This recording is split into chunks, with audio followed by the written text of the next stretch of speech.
Buenos días, mi nombre es Benjamin Gadan y soy el director del programa para Latinoamérica del Wilson Center. Good afternoon and welcome.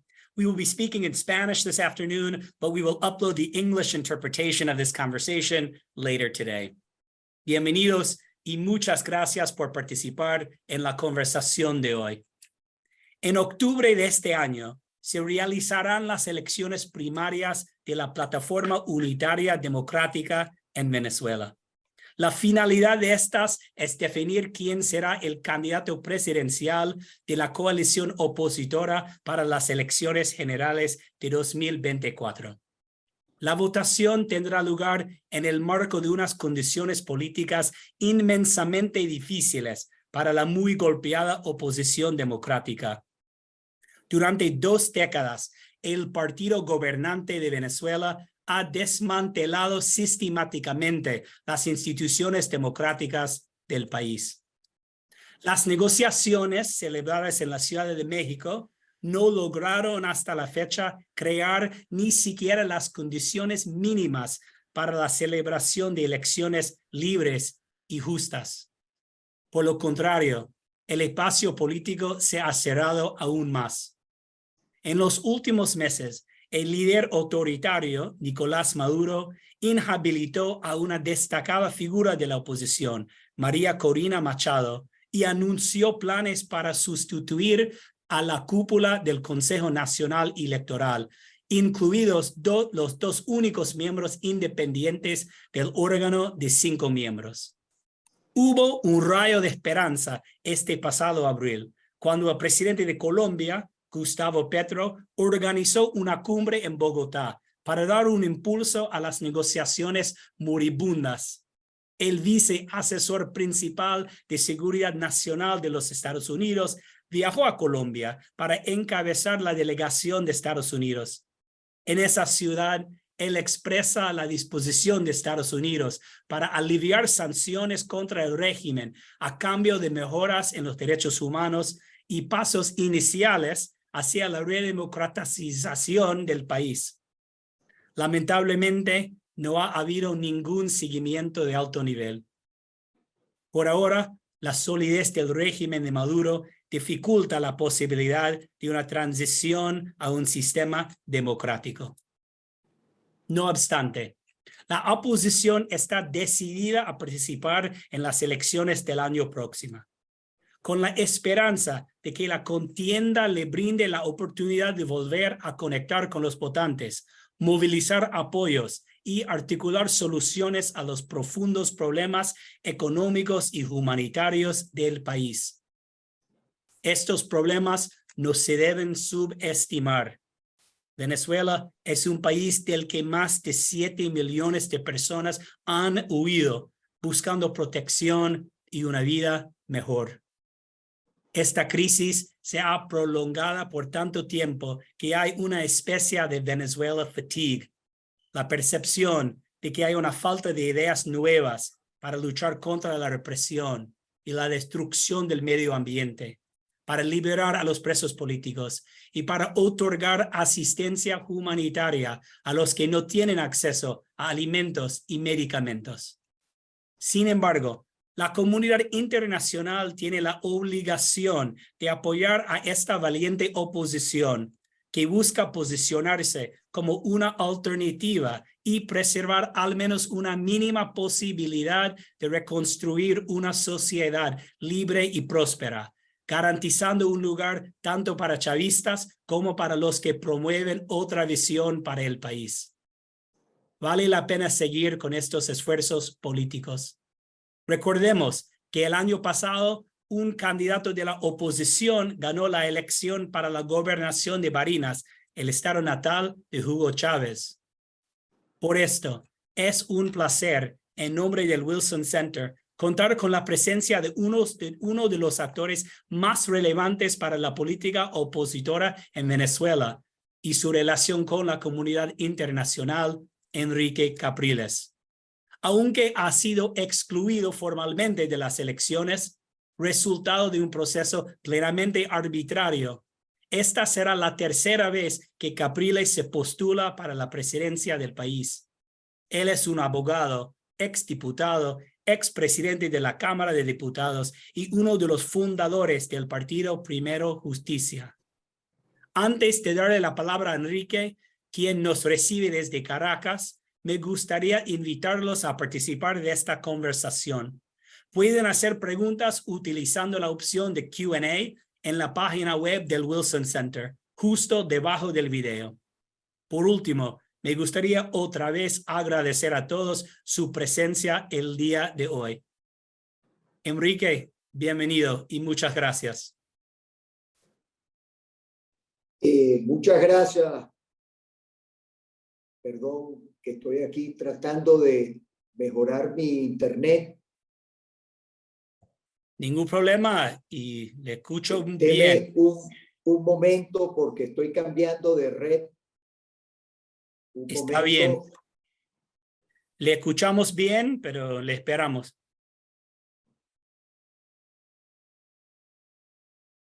Perdón, listo. No. ¿Me oyen Ningún perfectamente? inconveniente. ¿Listo? Ok. Ok.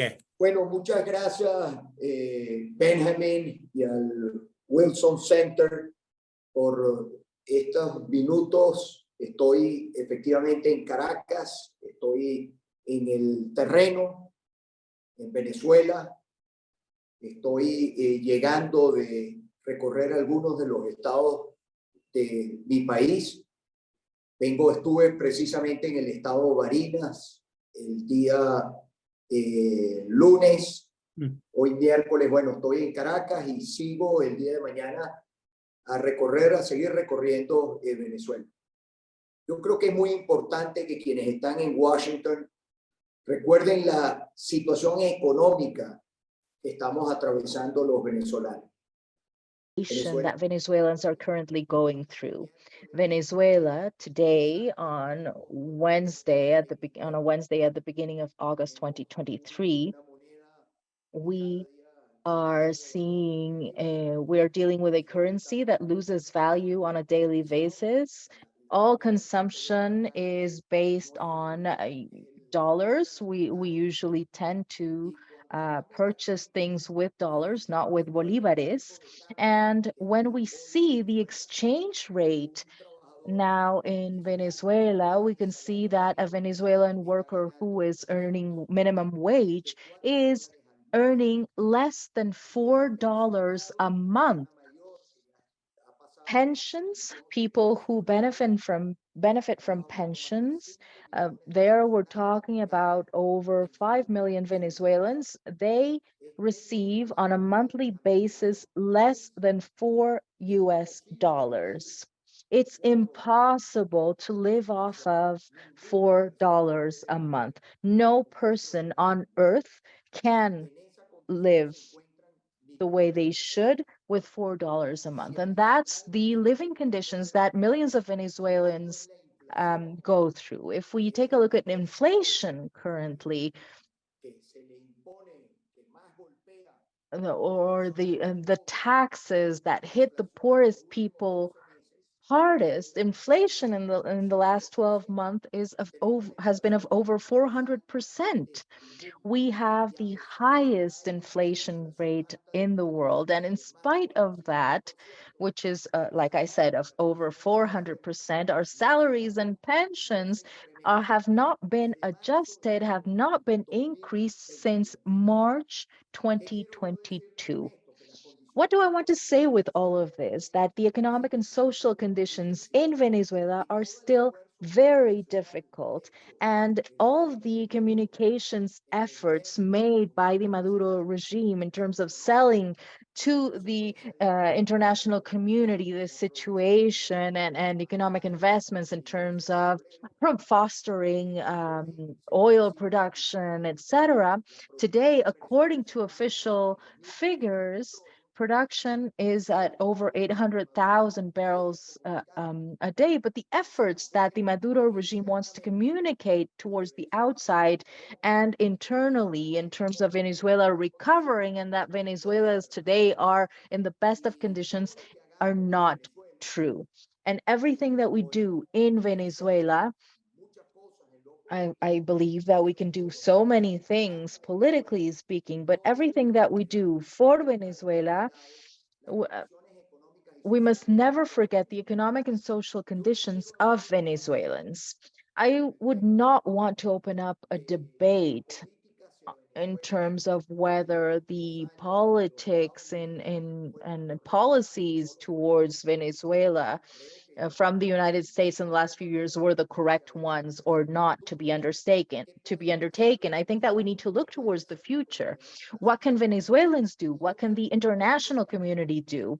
And I believe that everything that we do needs to focus on the fact that next year, which is an electoral year in Venezuela, for those next elections, these next elections need to be saved. The opposition has made the commitment to host a primary, to hold a primary, and that primary is well underway. But the goal of the opposition should never be to transform this primary into an end. It's just a means to an end, a means towards those 2024 elections. That's why I'm saying that everything that is done externally and internally needs to be done to save those 2024 elections so that Venezuelans can freely and fairly vote in those elections. So for those elections to be truly competitive, and that with um, the ammunition that the Venezuelan people have, which is their votes, that will allow us to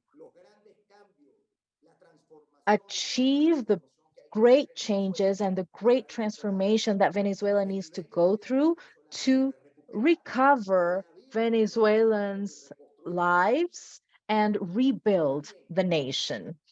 Now,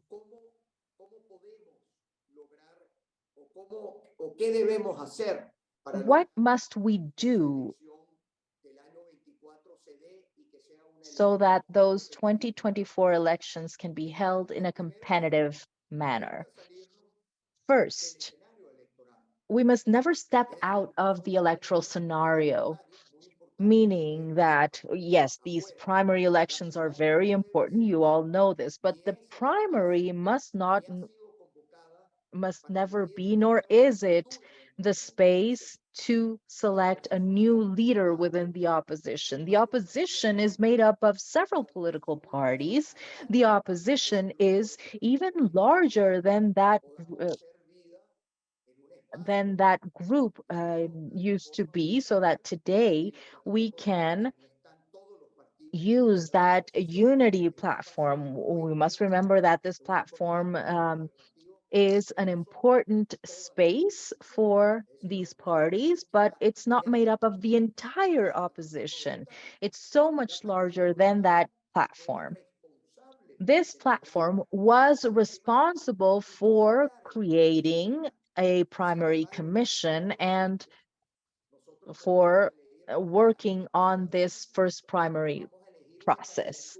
But for those primaries, we will be electing a candidate because we believe that this platform and those of us who are participating in these primaries represent the majority of the country that is looking for a change. In October, we will not be selecting a leader of the opposition, but rather a candidate for the opposition.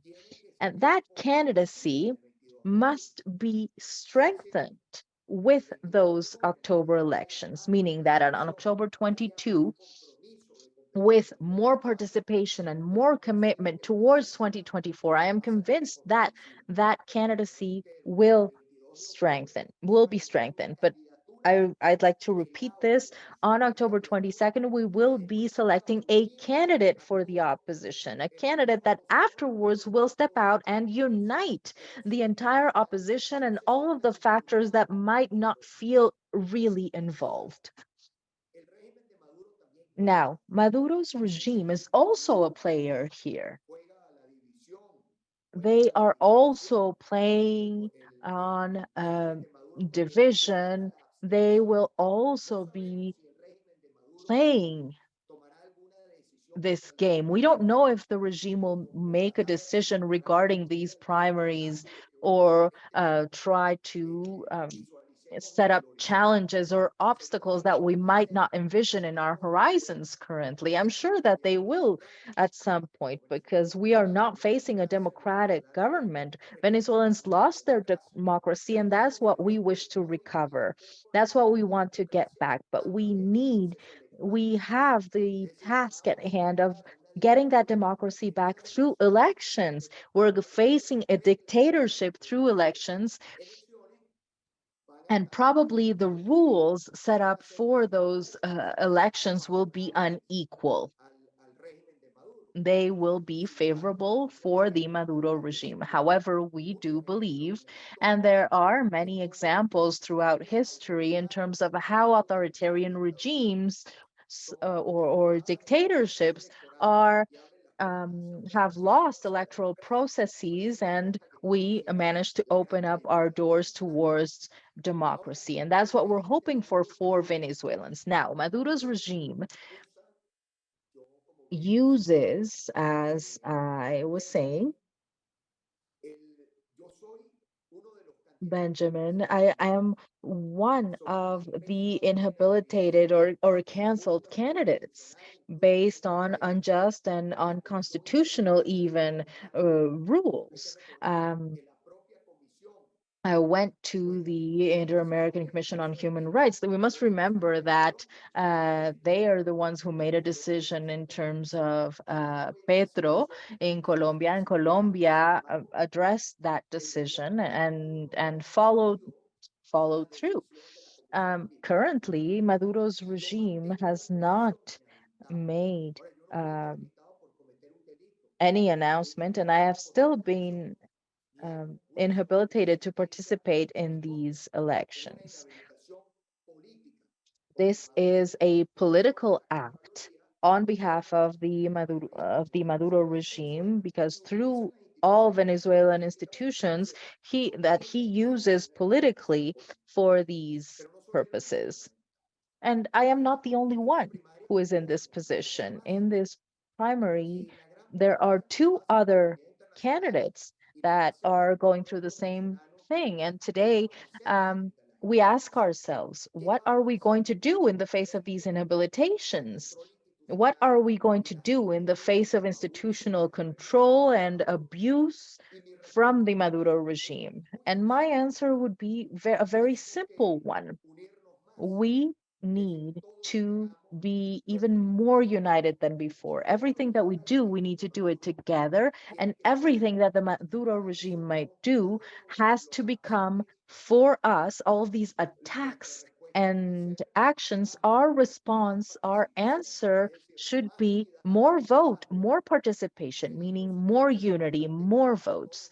And there, I would like to be quite clear with everyone. If tomorrow I win that primary election and tomorrow it turns out I am that candidate that will participate in the 2024 elections, and there comes a point where I need to materialize all of this, I think that these inhabilitations are an attempt against free and fair democratic elections and legitimate elections. We cannot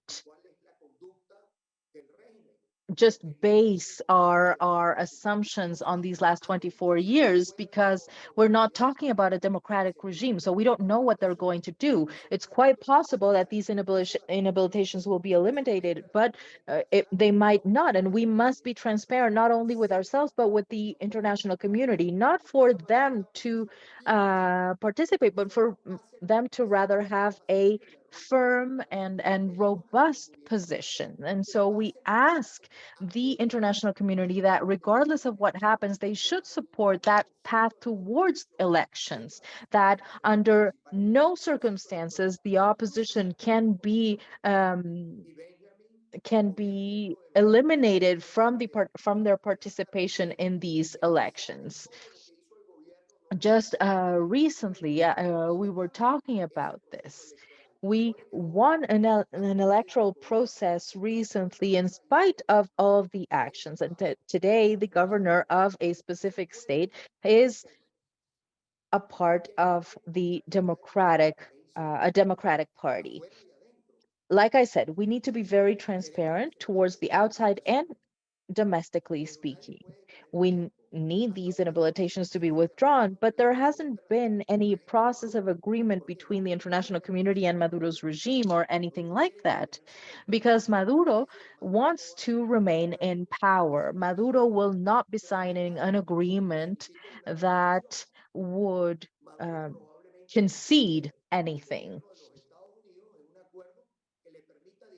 Anything that he might sign, like the agreement with the United States, might allow for him to better move economically speaking, but democratically and electorally speaking, he's not going to do anything. Maduro has very low levels of support. We must be realistic here. A candidate of the Unity Party has great possibility, but the government will play with these inhabilitations. They will want to foster these further. So if I am the candidate elected in those primary elections, what I want to make clear is that we will not leave Venezuelans without an option, because Maduro will not be able to inhabilitate 28 million Venezuelans, meaning that if we come to a point where there is no agreement, the inhabilitations are still there, there is a lot of pressure um, being made, I will not leave Venezuelans without an option, meaning that we will be participating in those elections. No matter what happens, come hell or high water, we will be participating, because we do believe that in the elections we will defeat the Maduro regime. We believe that the weakest part of the regime is that electoral pathway, is represented by those elections. Even under the worst conditions, he knows that it's an uphill battle for him. And that is why this introduction was so important. They will do everything that is within their power to divide the opposition, to promote division of the opposition, and to promote abstention of the opposition. That is why we need this electoral power, this change only seeks to select a new National Electoral Council to generate trust among Venezuelans. And our response, probably in the next few weeks, must be based on more unity, more votes, and more participations for the 2024 elections. So this primary election is an important space, but it's not the end. It's the means towards the end of our 2024 elections. Here, what's important and what we need to focus on is for Venezuela to be able to get that chance at change in 2024, to change our very difficult reality that most Venezuelans are going through right now. The social and economic gaps in Venezuela have been the largest ever in the last few years. There are so many people living under poverty conditions. And that's what I would like to ask of the people in Washington. Do not forget the social situation of the people here. Whatever can be done,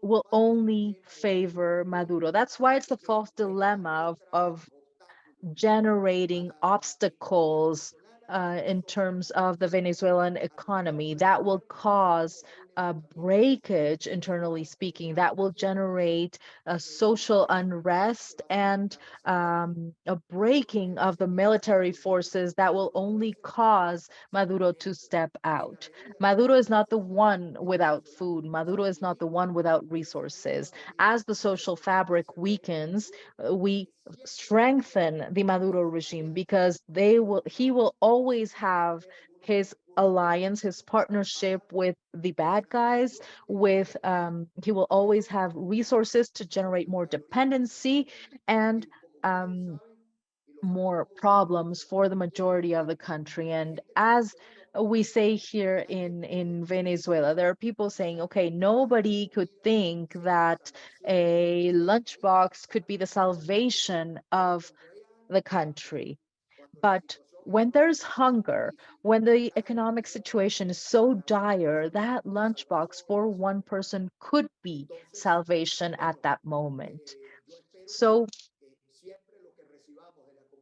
I hope that what we get from the international community is always help for the Venezuelan community and for our country, and not based on political calculations and internal battles that could come from political factors. Thanks so much, Benjamin, and thanks to the Wilson Center for providing me with a space to speak about Venezuela and the country's current situation. We're always thankful to those of you who are interested in the country and in the situation that Venezuelans are going through. Thank you so much. Thank you. Thanks to you for sharing all of those comments that are so important and brave.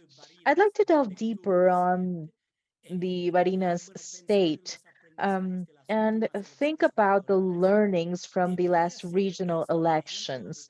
Should this be an example of the fact that being constant can lead to a change in the country as the opposition, or could this be a strategy for the regime to for them to show that there are free elections and they'll still win? Because that could be a critique for next year's election, that if the regime's victory is guaranteed, what value would these elections have? Are we only recognizing the regime through an international participation, or not a participation of the opposition in the electoral process that is not really fair?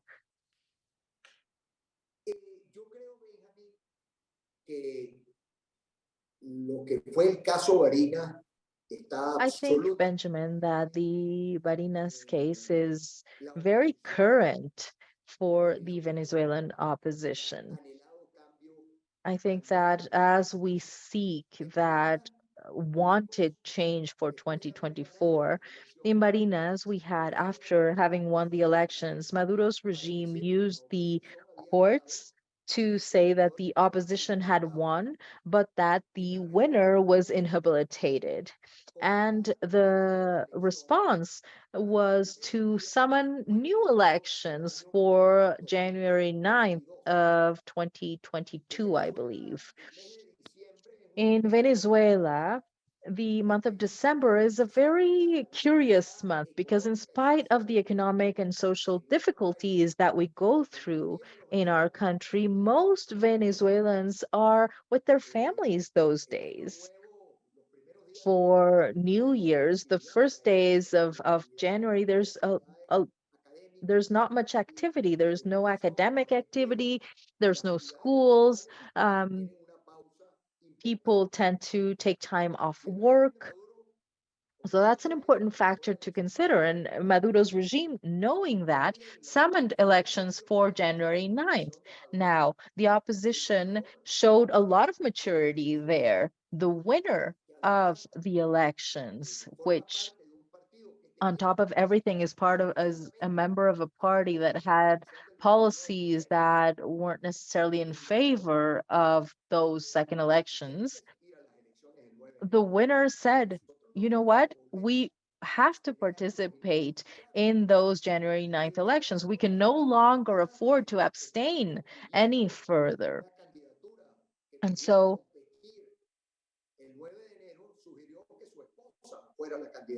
since he was concluding a candidacy to compete, he suggested that his wife participate in those elections. And his wife was inhabilitated within a few hours of being presented as the candidate. She was inhabilitated. And she had never been a public official or anything. So there was nothing, there was no tie to the public sector whatsoever for them to take this action. However, like we said, we are not working with a democratic regime. And so we provided them with another candidate, which went through the same thing. And with the third candidate, which was an agreement of all parties, which showed much maturity there, that candidate was able to compete. He had been elected as a regional representative, and all politicians, all participants accompanied him. The government even created a candidacy. And we were talking about a person who was better known there. However, a candidate for the regime. However, the people of Barinas voted massively on January 9th and had um, voted against that person who had governed the state, the birth state of Hugo Chavez, and where they had governed for over 20 years, meaning that with unity and with votes, we can defeat the regime. It is possible. We have done this in other situations, and today, the situation that we see after the appeal of the electoral results a few years ago, because there were so many irregularities, according to them, irregularities with over 7 million votes. What happened there was that that was another Venezuela, a Venezuela where basically the opposition and the government were just divided into two very similar groups, basically 50-50 on each side. What happens now is that we're no longer 50-50. Venezuela clearly wants change. Followers of Chavez also want change. And most of us want to defeat Maduro. Now, on the path towards that goal, what we need to avoid is a strengthening of the relationship or the group of friends, Nicaragua, Venezuela, Cuba. That's why I believe it has been a big mistake for our usual friends. I think that our neighbors play a very significant role, in spite of the fact that we have seen some um, unfortunate declarations or statements on their part. But uh, Brazil, Colombia, all countries in this continent in America, we see that democracy prevails. We are no longer looking at things as they were before. Most governments in the American continent are elected democratically. That's why we need to embrace Venezuela. We need to accompany Venezuela. All democracies around the world need to accompany this country. Um, in terms of these efforts. Our salvation is not through a partnership with Nicaragua or Cuba, because what could they provide us with in terms of an economic or social recovery? What could our relationship with Russia do? For Russia, we might be very important in terms of the current geopolitics for over there right now, a world at war. But for Venezuelans, why? Why should we do this? We don't get anything out of Russia. They are not our natural partners. And so I believe that it's very important that democracy, um, beyond um, beyond these positions, we need to be further constructive so that we can allow for Venezuela to go through change. We need that change to not be existential. It's very important to remember that the open door must be wide enough for it to allow an exit as well. So the entering into power needs to go through a door that needs to allow for those who are in to step out as well. Venezuela does not need any more of this. We need a builder, a team captain. Our proposal is to not maintain conflict. Our proposal is based on peace. Our proposal is based on Venezuela being able to move forward and not maintaining the current conflict-based situation that we've gone through for over 20 years with a very negative result for Venezuelans and the world. Enrique, there are some people who believe that these elections um, do provide us with an opportunity to connect with the people and communicate new ideas, though they might not be an access to power. Could you provide us with further details in terms of the concrete strategies to take advantage of these elections and therefore improve the opposition's image? Given the repression of the state, what is it like to go through a campaign in Venezuela? Well, obviously, the strategies I cannot share. We cannot share these publicly because if we do, they are no longer strategies. But campaigning in Venezuela, I think that no one amongst yourselves could even fathom the complexity that this represents because none of you, I don't know how many people are online right now, but I don't believe that any of you have lived through any of this. There's no free transit, there's no free movement of people. The government has decreed that there is, but I could be on a highway, on a freeway, and run out of gas and not get gas. So my freedom of movement is not guaranteed. I can't campaign on foot or by horse. Right, and your safety as well. Well, up until now, nothing has happened. You can look at my social networks. There was a physical attack. I was assaulted a few weeks ago in a cowardly way. They sent women to hit me. Obviously, I cannot respond to those physical aggressions from a group of women. What I had to do was just hold on, and they just kept on hitting me until I decided to remove myself from that situation. So what they wanted was for me to lose my patience and to respond to physically to that group of women, but that will never happen with me. So that was done under instructions from Maduro, because I don't think that these are spontaneous attacks. They just follow um, Maduro's orders, but obviously they use military forces, etc.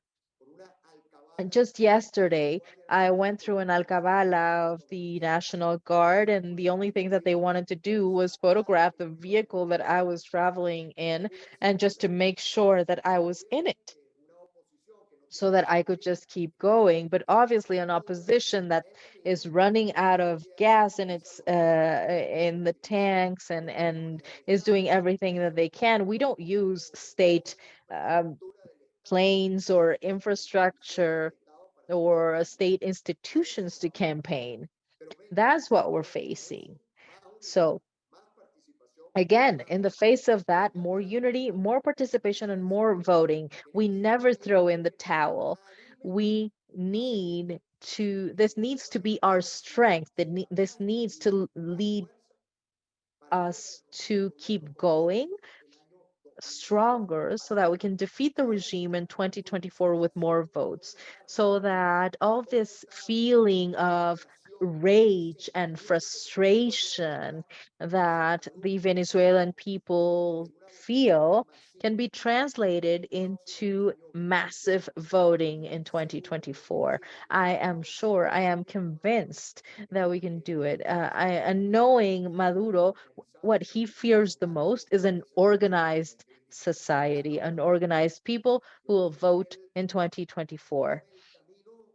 I don't know if he is going to take a specific path or not. Some say that Venezuela is going down the path of Daniel Ortega. This is not very clear to me that Venezuela is destined or doomed to follow in those steps, because accompanying Maduro in Ortega's steps would mean the destruction of our armed forces and the country itself, because we're not going to be recover economically or socially speaking if we're immersed in these situations of poverty and social conflict. I don't think that this would be the aspirations of the military, which up until now has given us no signal of support and for anyone.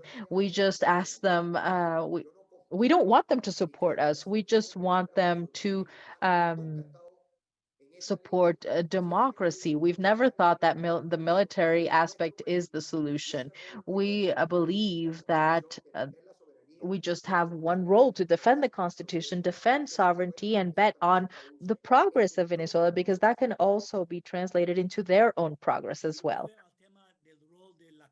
I'd like to go back to the topic of the international community and specifically the United States. I have two questions here. How can the United States accompany the electoral process, strengthening the opposition and pressuring for a better and more democratic electoral process? And after the elections, should the United States recognize the results of these elections if there is no National Electoral Council that is independent, and if there are inhabilitated candidates such as yourself? Bueno, yo creo que Estados Unidos, lo primero que ustedes tienen que tener Well, claro, I think that the first thing that the US needs to be clear on is that in Venezuela, there isn't, nor will there ever be, an anti-US feeling, or um, we are not anti any country. Our main commercial partner, just a few years back, were the United States. Um, and Venezuelans always consider the United States based on respect. And in the framework of that respect, I think it's very important for the United States to see Venezuela with the same lens. es decir, la política hacia Venezuela So the policies in terms of Venezuela should always be created to go beyond that, all of that, everything that is good for Venezuelans. I believe that, and we hope that the United States will be there for all of those things. The weight that the U.S. represents, not only economically speaking, but also in terms of the international community and in our continent. Um, I cannot tell the United States what to do. And I would not hope for the United States to tell us what to do in Venezuela. What I believe is that, given that this is a solution to be achieved between Venezuelans, I'm sure that the United States can help with that. If these elections are competitive, they will help us resolve a part of the political crisis that we're going through. Even for the international community, a government that stepped out of democracy, the international community demands democracy. Hopefully that this process will help us get there. If the election is held democratically speaking, I don't have any doubts that the international community will recognize the election. Now, I don't think that the current problem in Venezuela has to do with recognition or non-recognition. I wouldn't close the debate. I wouldn't wrap the debate around only that. I think that the international community has exhausted that topic. At the end of the day, it's about how can we come to an agreement in Venezuela? How can we achieve a successful negotiation that will allow for economic, political, and social stability in the country, which is convenient for our country, for the United States, for Brazil, for Colombia, for all of our neighbors. It's probable that there are international actors that are not democratic and that will benefit from the Maduro regime staying in power. Let's not give them that opportunity. Some will lose if we return to democracy in Venezuela. I am sure of that, because on top of everything, we're not living only in a world of war, but in a world where there would seem that there are more spaces for authoritarian or totalitarian regimes. So there are people who do not want democracy, but the majority of us does wish for that. I think that the US knows what it needs to do to help. I am not going to get into that. I think that the Biden administration knows. What I would say, I always say is politics are always about action, about activity.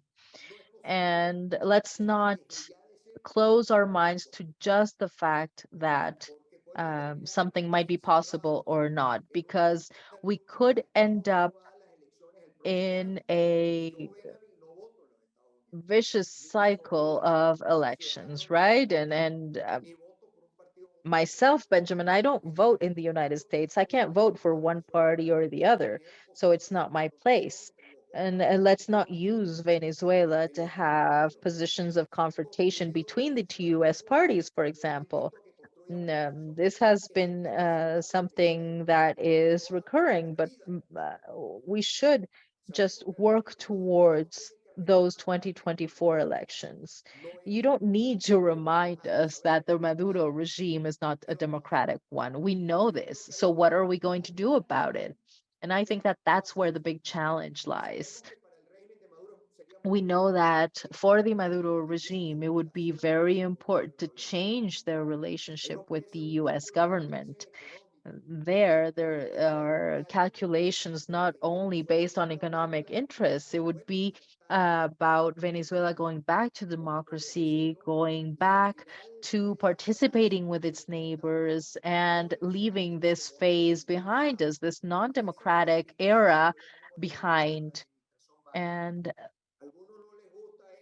some people might not like this. I'm not here to be applauded or to get attention from in social networks or receive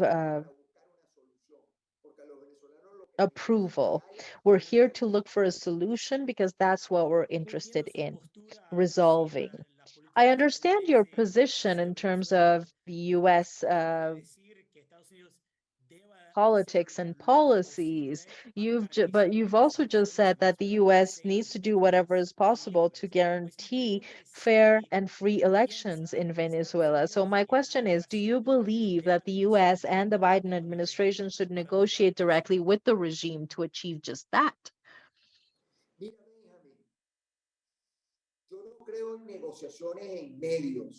Benjamin, I don't believe in negotiations held through the media in public with microphones. The United States, as an important actor, has not um, said anything about not recognizing the negotiation process that has been held. That's not being questioned. How can we have a successful negotiation? That's my question. So I think that the negotiation process, to be successful, it has to be discreet. It can't be online. It can't be held online. It can't be public. It makes no sense for a negotiation process to be held through TV. That's why I'm sure of the negotiating capacity of the United States and the openness and the availability of these democratic processes. There is no other way. It's only about agreements. It's only about negotiations towards democratic elections. The rest, for me, has already been proven. It has been a complete failure. Some people might say we've tried everything and still Maduro is there. It's true. Maduro is there. But I would also invite you all to think about all the things that we have moved forward with and all the things that have taken us a few steps back, and to truly analyze whether we have moved forward or not. We have obviously made mistakes in the past, and this doesn't mean that we just remain arms crossed, just thinking about that mistake. That's why, considering what has happened in the last few years, we need to leave that behind. And the path forward is to just defeat Maduro in elections.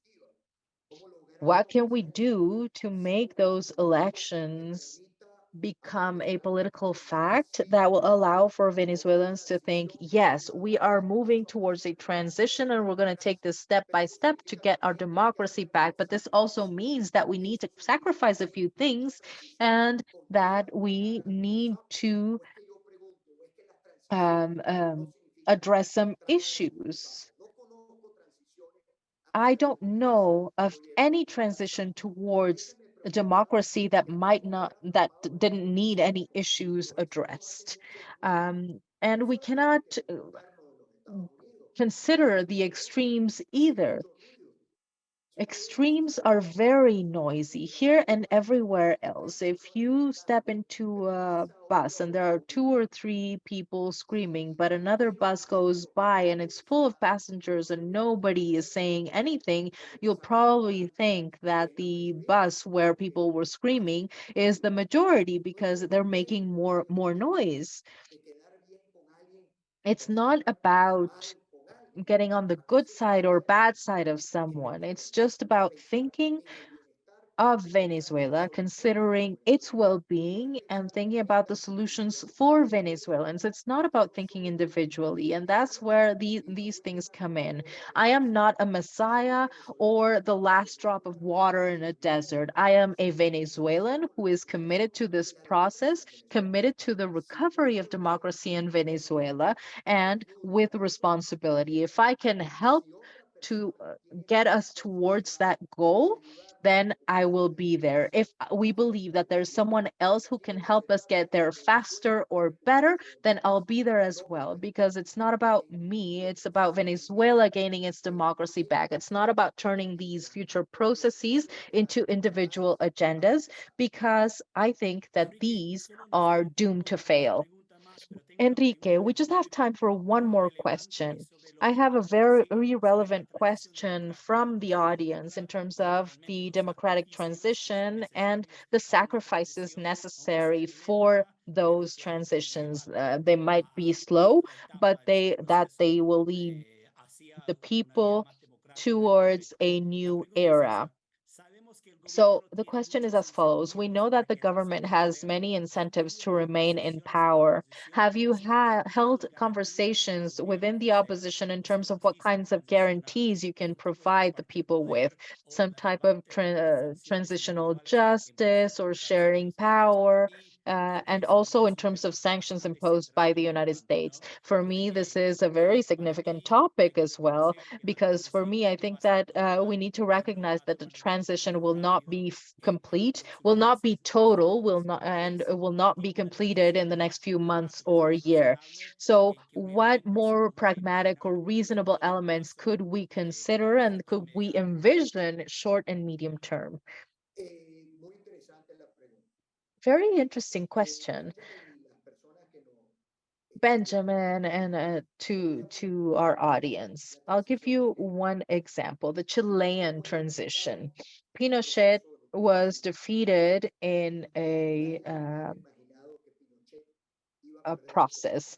Nobody would have imagined that he would lose, and he was defeated.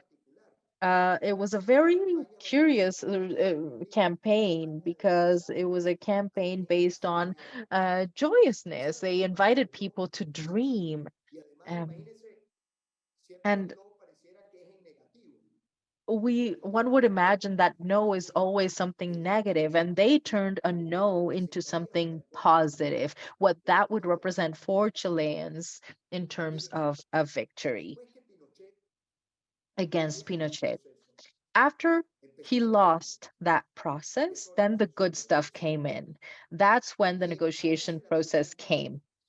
So ask yourselves, because I think that it's still current, why Patricio Alwi was president and not Ricardo Lano? I had the opportunity of meeting them both. I had the opportunity of talking with them both. And these are conversations that are permanently in my head.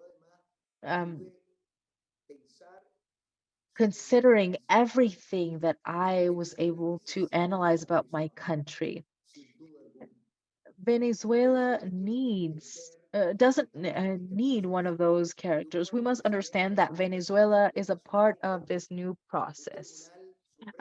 We will find uh, an opposing national institution, national justice system, uh, municipal leaders, etc. And you might say, wow, and in spite of this, it's possible for Venezuela to go through a transition? Of course, that's my answer. Of course, because at the end of the day, if the majority of Venezuelans decide and elect a person for that transition towards democracy, then I'm sure that with good negotiation capacity, we will lead the opposition to understand the need for that transition.